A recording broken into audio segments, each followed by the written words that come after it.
बिस्मिल्लाहिर्रहमानिर्रहीम। अस्सलाम वालेकुम नाज़रीन, मेरा नाम हैदर अली है और आप इस वक्त देख रहे हैं प्रॉपर्टी वन का official YouTube channel and Facebook page. नाज़रीन, आज की इस वीडियो में मैं आप लोगों के साथ डिस्कस करने जा रहा हूं कि अगर आप रजिस्ट्री इंतकाल करवाना चाहते हैं उसका क्या प्रोसीजर होता है, आपको कौन कौन से स्टेप्स फॉलो करने चाहिए और कौन से आपको करने पड़ते हैं। एज अ पाकिस्तानी आपको जनरल नॉलेज के तौर के ऊपर भी इन चीज़ों का पता होना चाहिए, क्योंकि आपको पता है कि पाकिस्तान के अंदर रहते हुए आपको कभी ना कभी ज़मीन का लेन देन करना ही पड़ता है। तो नाज़रीन, इसके कुछ स्टेप्स होते हैं, मैं आपको स्टेप बाय बताता चलूँगा कि इसमें कौन कौन सा स्टेप आपको फॉलो करना पड़ता है। लेकिन उससे पहले मेरी आप लोगों से रिक्वेस्ट होगी कि आप लोग हमारे चैनल को सब्सक्राइब कीजिए और फेसबुक पेज को लाइक कीजिए, ताकि इस तरह की अपडेटेड वीडियोज़ आप तक बर वक्त पहुँचती रहें।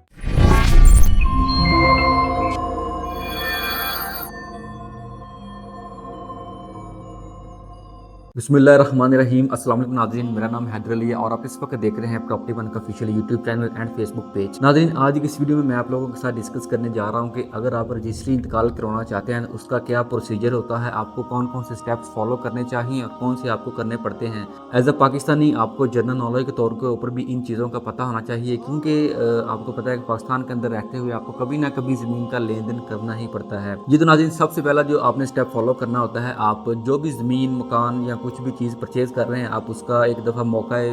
जाके विज़िट करें, वहाँ पे देखें कि ज़मीन के ऊपर किसी किस्म का खंभा तो नहीं आपके सामने है, या कुछ उसके अंदर से नाला तो नहीं गुजर रहा, या कुछ उसके अंदर से किसी किस्म की और तो कंस्ट्रक्शन वगैरह नहीं की गई। ये सारी चीज़ें वेरीफाई करने के बाद फिर आप उसकी एक अदद फ़र्द बराए रिकॉर्ड लें मालिक से और उसकी जाके वेरिफिकेशन करवाएं लैंड रिकॉर्ड ऑफिस से कि आया कि जिस बंदे से आप डील करने जा रहे हैं वही इसका असल मालिक है या फिर कोई और है। वेरिफिकेशन करने के बाद आप लोगों ने फिर जो गवाहान होते हैं वो प्रोड्यूस करने होते हैं, जो विटनेसेस होते हैं उनके लिए आप कुछ ऐसे लोगों का इंतखाब करें जो कल को आपके साथ कोर्ट कचहरी में जाने की ज़रूरत पड़े तो बड़ी इजीली जा सकें, और उनके आप जो है ना आईडी कार्ड वगैरह सब कुछ अच्छी तरह चेक करके फिर उनको जो है एज आ विटनेस शामिल करें। इसके बाद नाज़रीन, जो तीसरा स्टेप आप लोगों ने फॉलो करना होता है, आप लोग फिर किसी भी वसीका नवेश के पास चले जाएँ, उससे आप फिर जो है ना रजिस्ट्री के हवाले से इन्फॉर्मेशन लें कि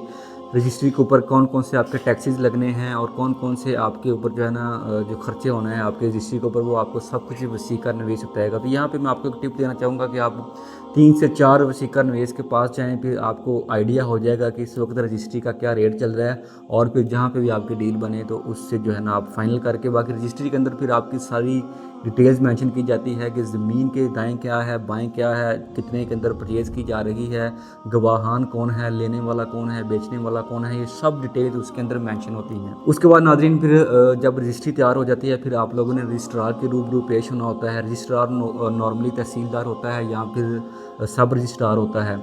जब आप वहाँ पर जाते हैं तो वहाँ पर आपकी पिक्चरें बनती हैं, आपके थम्स इंप्रेशन लिए जाते हैं, और फिर रजिस्ट्रार के जब आप सामने पेश होते हैं तो वहाँ से आपके कुछ सवाल जवाब वो कर सकता है कि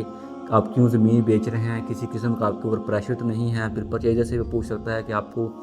इसकी जो पेमेंट है वो मिल गई है या अभी कुछ पेमेंट रहती है, ये सारे सवाल वो आपसे कर सकता है। अब नाज़रीन, आपका जो वहाँ पे साइन गुठे हो जाएंगे और फिर वो जो रजिस्ट्री होगी आपकी रजिस्टर मुहर्रर के पास जाएगी, जहाँ पे रजिस्टर मुहर्रर वो रजिस्ट्री अपने पास रख लेगा और आपको एक नंबर जारी कर देगा। वो नंबर आपने बहुत संभाल के रखना है और उसको जो है ना आप कहीं पर लिख लें या फिर कहीं पर आप उसकी कोई कॉपी करवा के रख लें। फिर 10 से 15 दिन के बाद नाज़रीन आपकी जो रजिस्ट्री है वो तमाम जगहों से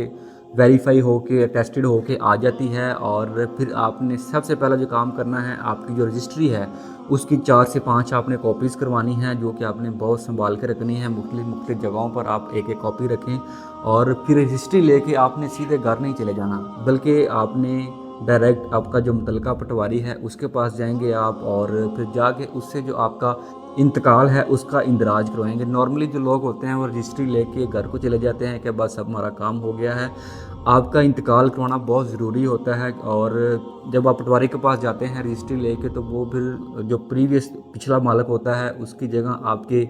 जो नाम है क्वालिफ़िकेशन है उसका इंदराज कर देता है। इस तरह फिर आप जो है ना पटवारी के पास भी आपका रिकॉर्ड चला जाता है और रजिस्ट्रार के पास भी आपका सारा रिकॉर्ड हो जाता है। इस तरह करके नाज़रीन आप जो है ना अपनी रजिस्ट्री इंतकाल करवा सकते हैं, और बाकी फ़र्दर इसके ऊपर कौन कौन से टैक्सेस लगते हैं उसके हवाले से मैं इंशाल्लाह आपको नेक्स्ट वीडियो में अपडेट करूंगा। टोटल आपका कितना खर्चा आ सकता है अगर आप अभी 2025 या 2024 के अंदर अपनी रजिस्ट्री इंतकाल करवाते हैं। तो ये नाज़रीन एक छोटी सी वीडियो थी जिसके अंदर मैंने आपको रजिस्ट्री इंतकाल का प्रोसीजर बताया है। बाकी फ़र्दर कोई भी अपडेट्स आपको चाहिए हों तो आप उसके लिए आप हमसे रब्ता कर सकते हैं। स्क्रीन के ऊपर आपको हमारा नंबर मिल रहा होगा या डिस्क्रिप्शन में आपको मिल जाएगा, तो उसके लिए आप हमसे रब्ता करें और इंशाल्लाह ताला हम आपके लिए 24/7 अवेलेबल हैं। तो इंशाल्लाह ताला एक नई वीडियो में नए टॉपिक के साथ आपके साथ मुलाकात होगी। दुआ में याद रखिएगा। अल्लाह हाफ़िज़।